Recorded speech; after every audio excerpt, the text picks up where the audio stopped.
Assalamualaikum warahmatullahi wabarakatuh. Perkenalkan, nama saya Al-Qayyum dengan NIM 2504107249. Saya di sini membuat tugas video untuk memenuhi UTS mata kuliah Usul Fiqih dengan dosen pengampu Ibu Levi Fitriani MPD. Di sini saya akan menjelaskan rangkuman materi dari bab 1 sampai bab 7. Tapi sebelum itu, marilah kita bersolawat kepada Nabi besar kita, Nabi Muhammad sallallahu alaihi wasallam. Allahumma salli wa sallim ala sayyidina Muhammadin sahibil busyara salatan tubashshiruna biha wa aulana وجميع بشارقنا ومؤلبينا وطالبتنا من يومنا هذا إلى يوم الآخرة. Baik, langsung saja memasuki materi. Baiklah, saya akan menjelaskan bab 1 tentang hukum dan al-hakim. Hukum, apa itu hukum? Hukum adalah ketetapan Allah yang berkaitan dengan perbuatan manusia, mukallaf, baik berupa perintah, larangan maupun pilihan. Sedangkan al-hakim, apa itu al-hakim? Nah, al-hakim ini adalah yang membuat hukum, yakni Allah Subhanahu wa taala. Hukum dalam Islam dibagi menjadi dua, yakni hukum taklifi dan hukum wad'i. Hukum taklifi yakni wajib, haram, sunnah, makruh dan mubah. Dan hukum wad'i yakni sabar, syarat, penghalang, sah dan batal. Lanjut ke bab 2. Bab 2 tentang al-mahkum fi dan al-mahkum alaih. Apa itu al-mahkum fi? Al-mahkum fi adalah perbuatan manusia yang menjadi objek hukum. Contoh, misal solat dan puasa. Sedangkan al-mahkum alaih, apa itu al-mahkum alaih? Al-mahkum alaih adalah subjek hukum, yaitu manusia mukallaf yang dikenai hukum. Apa itu manusia mukallaf? Syarat-syaratnya yakni berakal, balik dan mampu memahami taklif. Lanjut ke bab 3.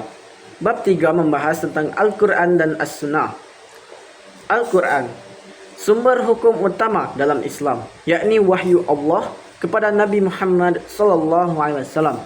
Sedangkan As-Sunnah yakni segala perkataan, perbuatan dan ketetapan Nabi yang memperjelas Al-Quran.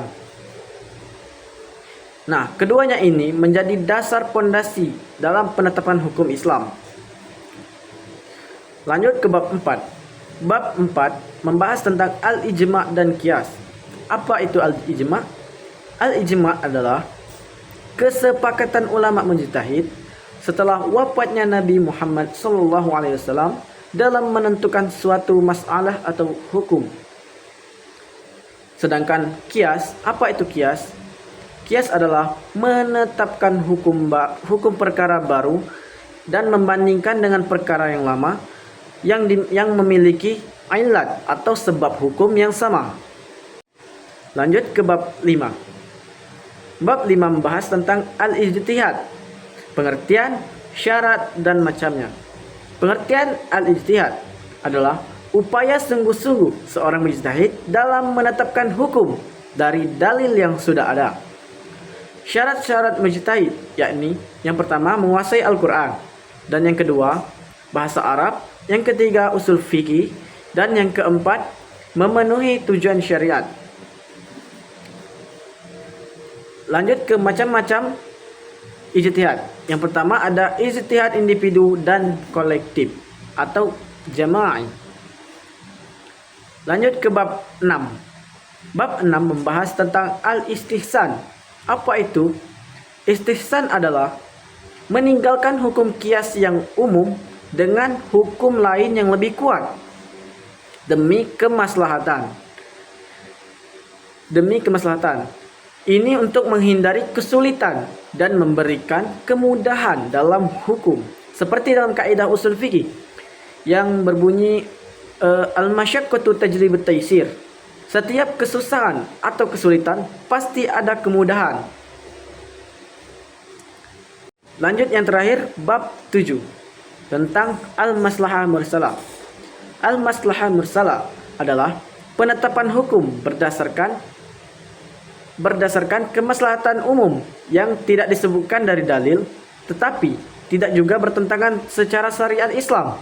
Contoh, misal seperti aturan lalu lintas dan administrasi negara.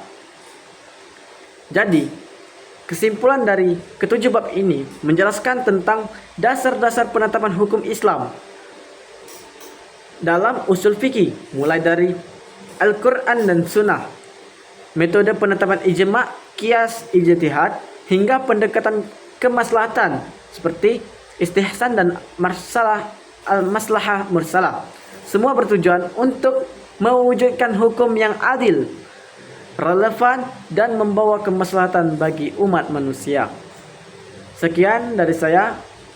Apabila ada kata yang salah, saya mohon maaf. Kepada Allah saya mohon ampun. Billahi taufiq wal hidayah wa ridha wal ghina. Wassalamualaikum warahmatullahi wabarakatuh.